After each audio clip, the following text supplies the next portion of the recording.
Alright, today I'm going to be doing a review of the Kenwood DNX575S.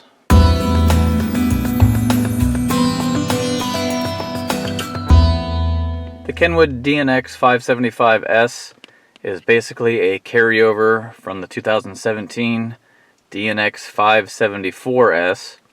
There's really no changes, just a few software tweaks for 2018.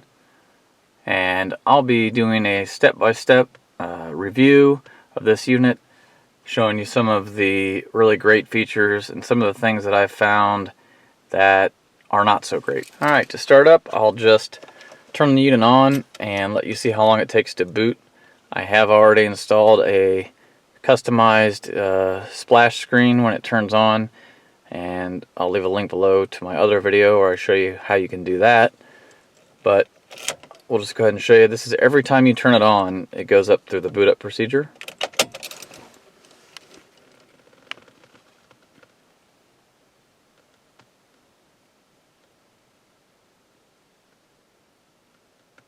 Okay, and every time you turn it on as well, there is a splash screen.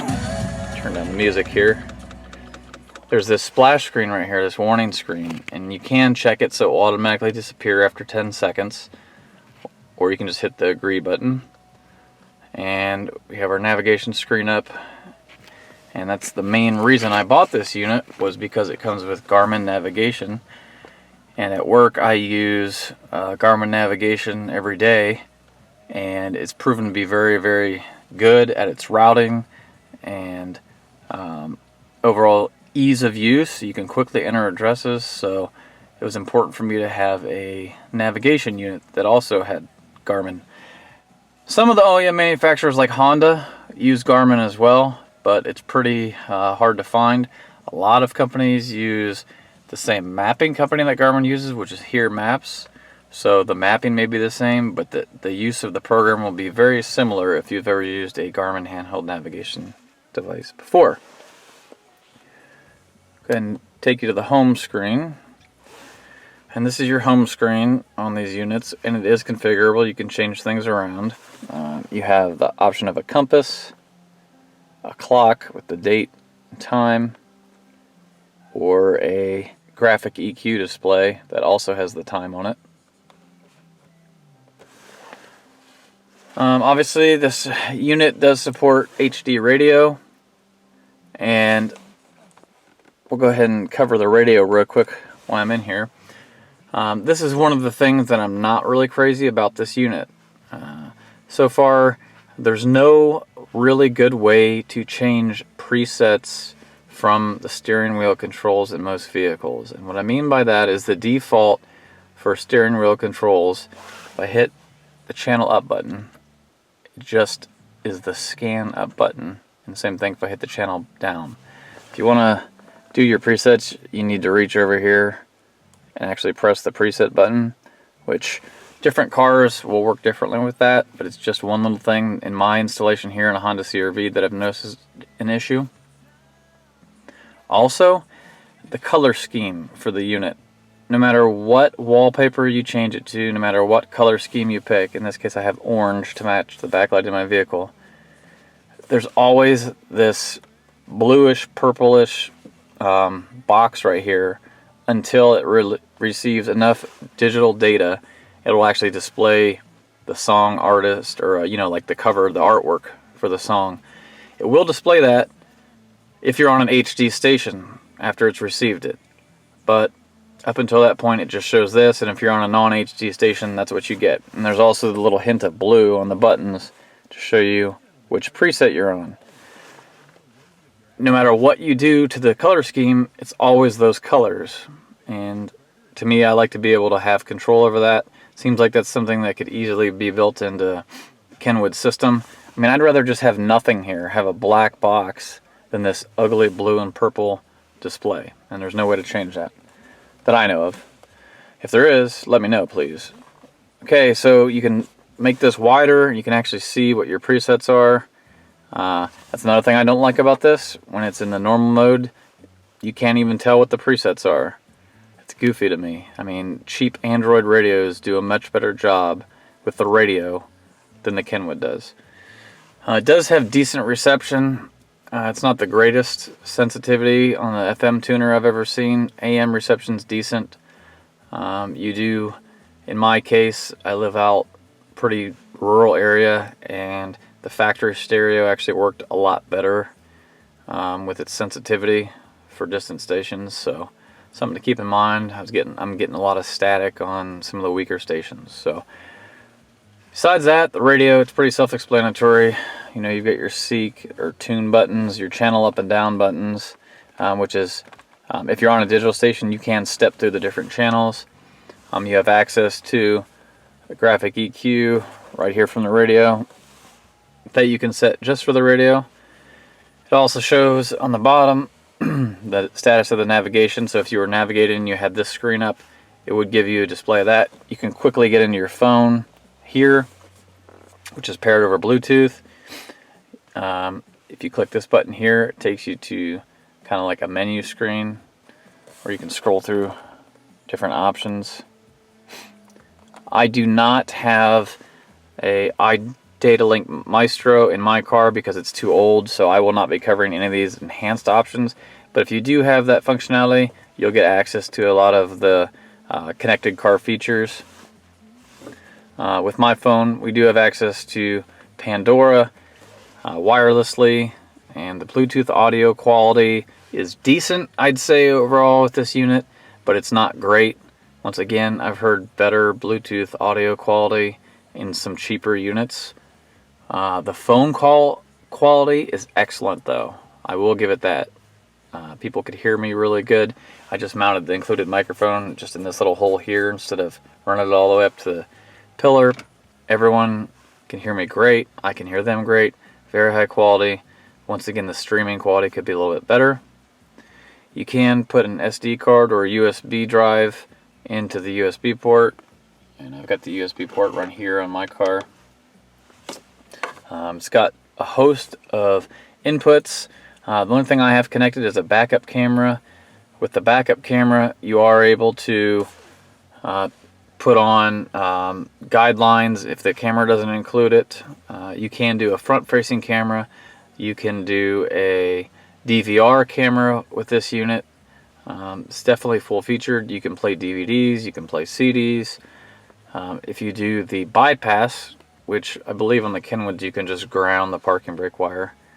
I actually connected a Kenwood bypass though, but I think all it does is basically make a relay to ground it. But you will have access to everything while you're driving. Obviously that's not encouraged, but it is nice if your passenger wants to be able to change a route in navigation, or other people in the car want to watch a video while you're driving. So that's legal or illegal in different places. Go back to the home screen here. Go ahead and go into the phone. You'll see that you have a dial pad. This is supposed to be a hands-free voice. It does not work properly with my phone. Favorites, your contacts, your recent calls, just like any other radio that has a Bluetooth phone connection. The reason I bought this unit is because it now supports Android Auto and Apple CarPlay. Some of the older entry-level Garmin navigation systems only supported Apple CarPlay. So for 2017, when they came out with the 574S, they included the support for Android Auto, and it does seem to work pretty well. Alright, I just plugged my phone in, and it's giving me a notification for Android Auto. It says it's connected. The first time you connect Android Auto, it gives you these warning screens. We'll go through the setup process here. Alright, now our screen goes to Android Auto. So if you're familiar with Android Auto, everything works the way it should. I did have an issue though, which was kind of strange. When I first installed the unit, I used my OEM Samsung charging data cable, and it kept saying incompatible, incompatible. It would not connect to my phone on two different phones, my Note 9 as well, with the OEM Samsung cable. So I was actually ready to rip this thing out and send it back, and I tried this Amazon Basics cable that I had, and Android Auto works fine. So thought maybe there was something wrong with the cable. I plugged it into my other car and Android Auto works fine. So kind of a strange situation. Don't know what's going on with that, but whatever. Android Auto is just like anything. It's got your maps. You can change that. You can use Waze. You got your phone. Same thing.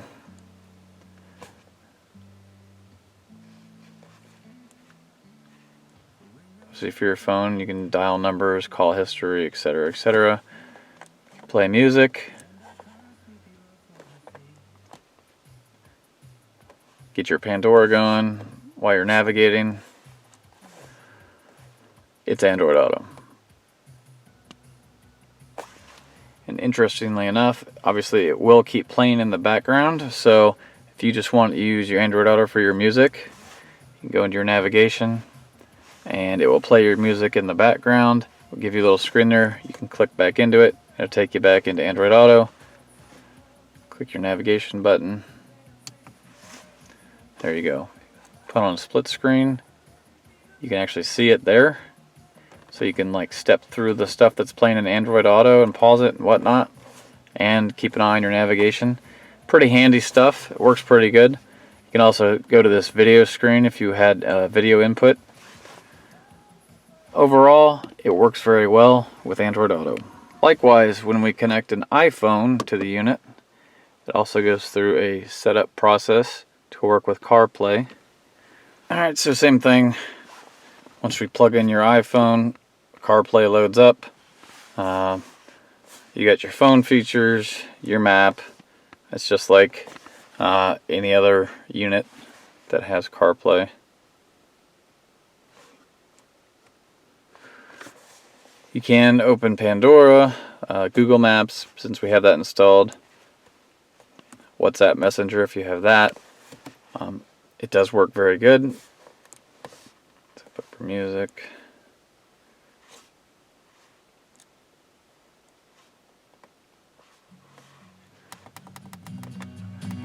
Works very well, sounds very good. So yeah, everything works as advertised with Android Auto and Apple CarPlay, no issues. This screen brightness is programmable.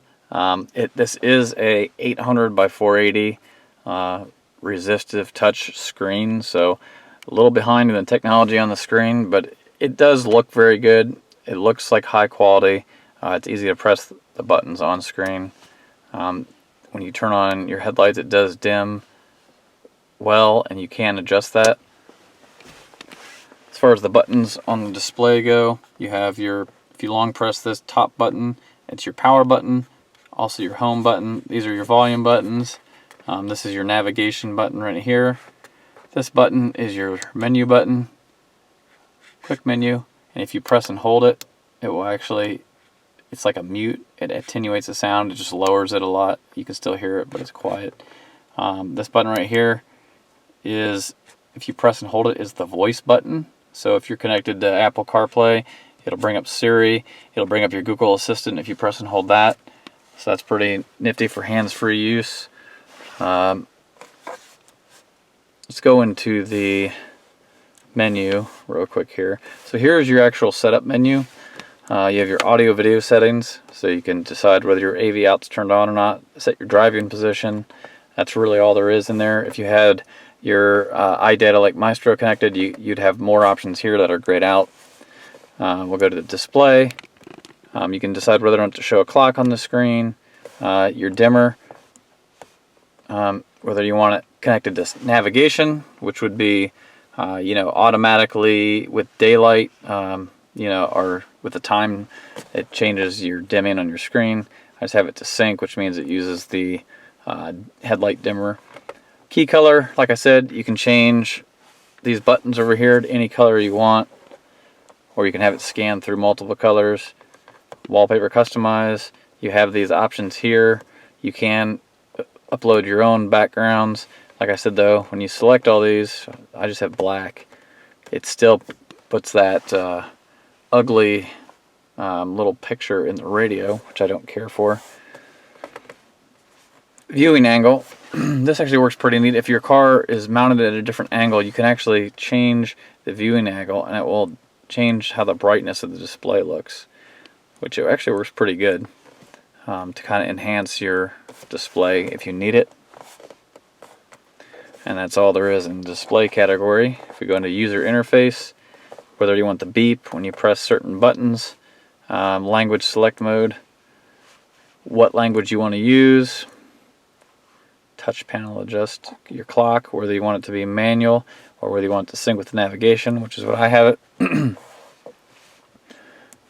camera, this is where you set up your backup camera, whether you want, when you put it in reverse, whether you want it to come on the screen. Obviously you can set up your parking guidelines here, and you can actually change the way they're displayed. We don't want parking guidelines though. This is your front camera.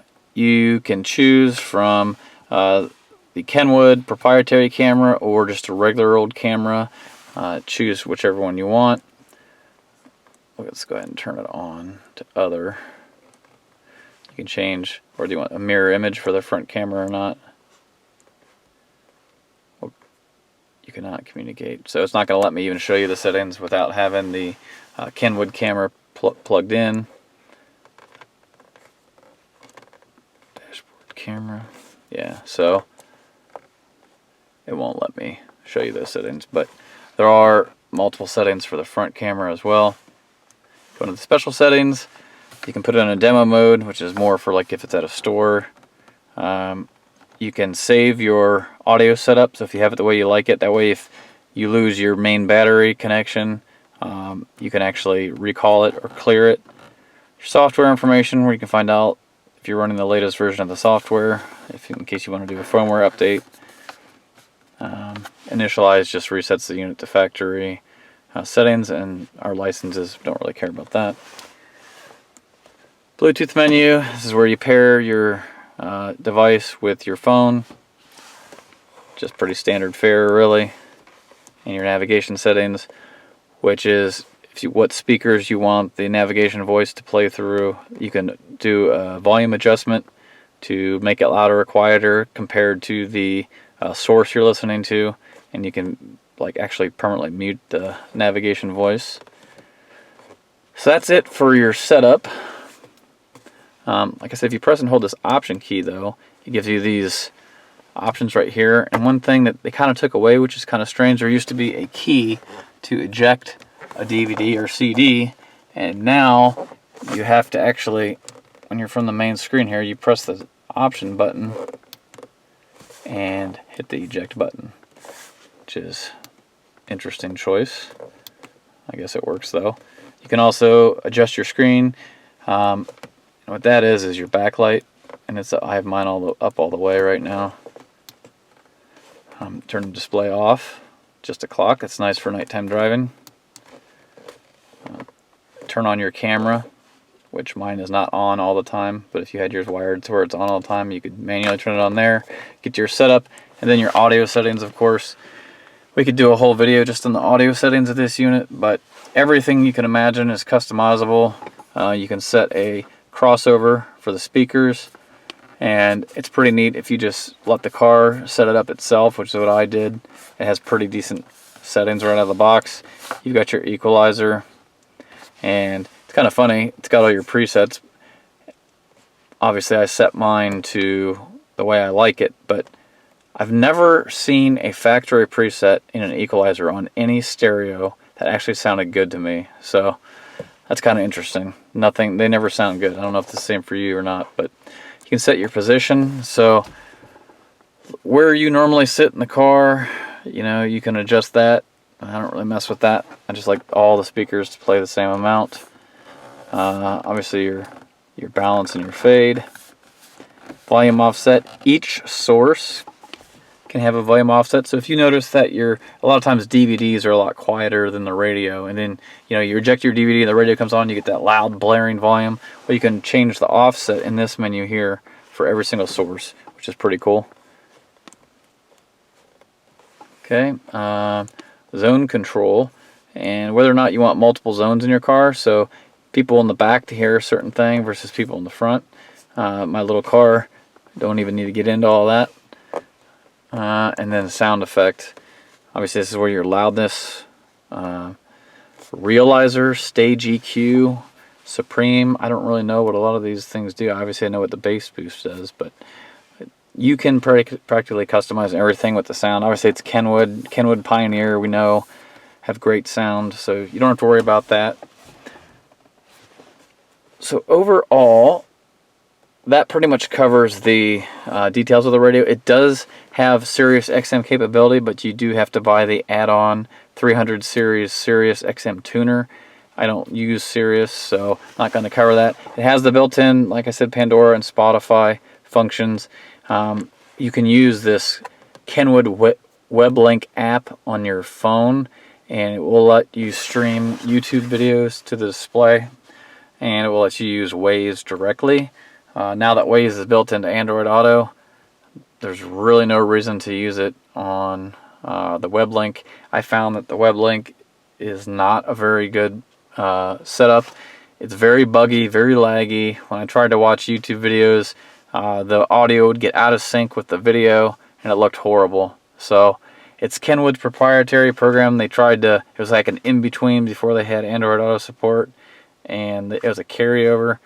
I just recommend you not even use it. You'll just be disappointed, like I was, most likely. So, I guess if you have an old school iPod, you can plug it in too, and it has iPod control. So that's neat for people who still have just a dedicated iPod. So that pretty much covers the overview of the unit itself.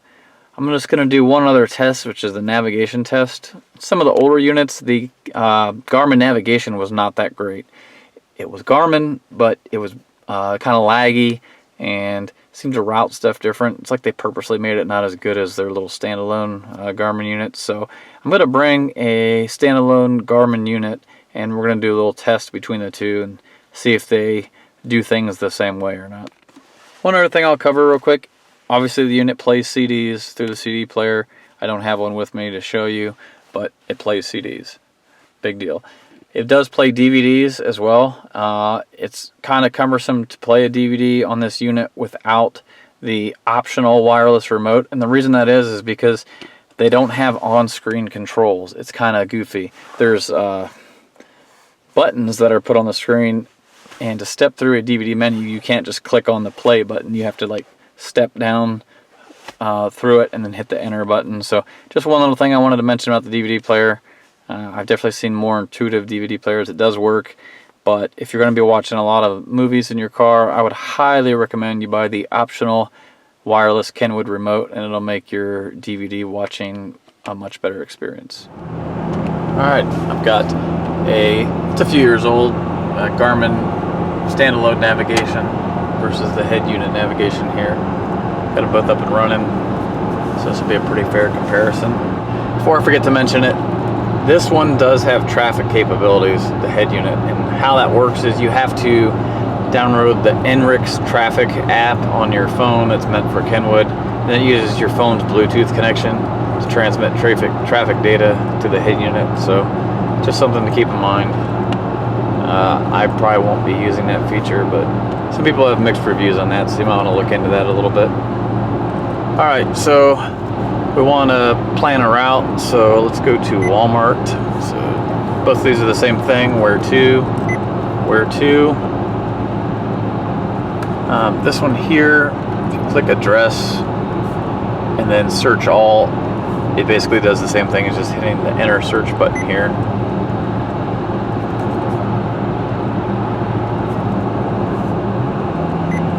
They just kind of, on the newer navigation units, they've combined everything in just a search box, which is actually pretty handy. So on this one, we're going to say, well, let's go to Walmart. So we have to input it a little bit different.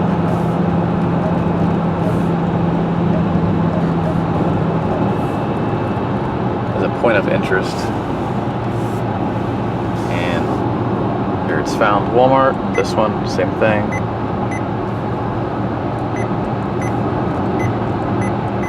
Walmart, and same thing.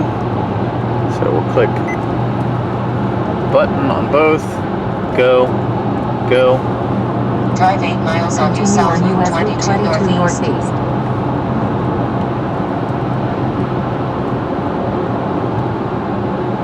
Alright, so pretty much identical. They both loaded just as fast.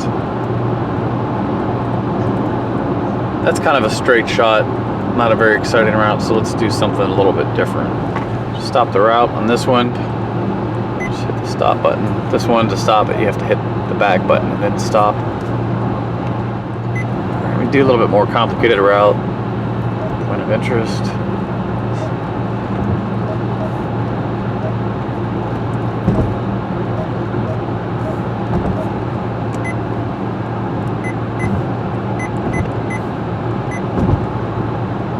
Do lows. Same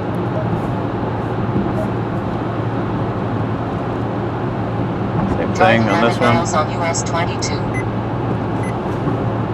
Continue on US 22. Alright, now if we want to look at our route, we'll click this button here. Continue on US 22. This button In here. 11 miles, take round on left to I-70 West.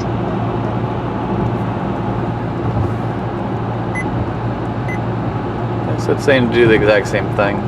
So routing appears to be the same. This is definitely much quicker. I had an older Kenwood unit that had the built-in Garmin nav and it was kind of laggy. This one is very quick, has no problem. So we're going to stop that route for a minute. You can set up a trip computer, change the map layers. It's pretty customizable. You can obviously has the Where Am I feature that'll show you where you're at. There are some other applications, Echo Route, and if you set up your vehicle profile, there's some things that will use the size of your vehicle and calculate fuel savings. So that's something you can look into. Where you've been, if you enable this feature, it will keep track of everywhere you go. I personally have that turned off because I don't want to save data like that. You can view all that right here.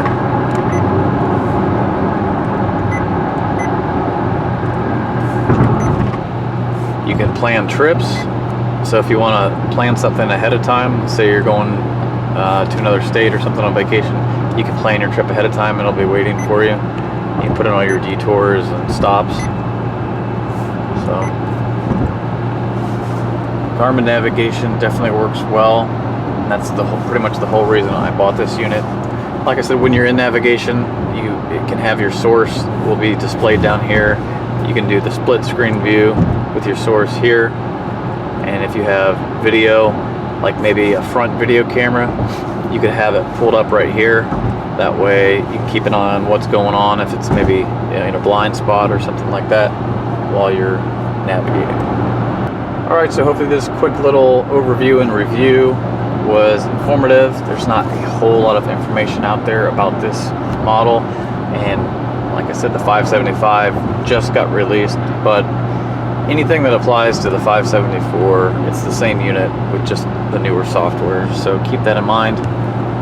But if you like the video, give me a like, and if you have a question, maybe it's something I forgot to show you, put it in the comments and I'll try to answer it the best I can. We'll see you next time.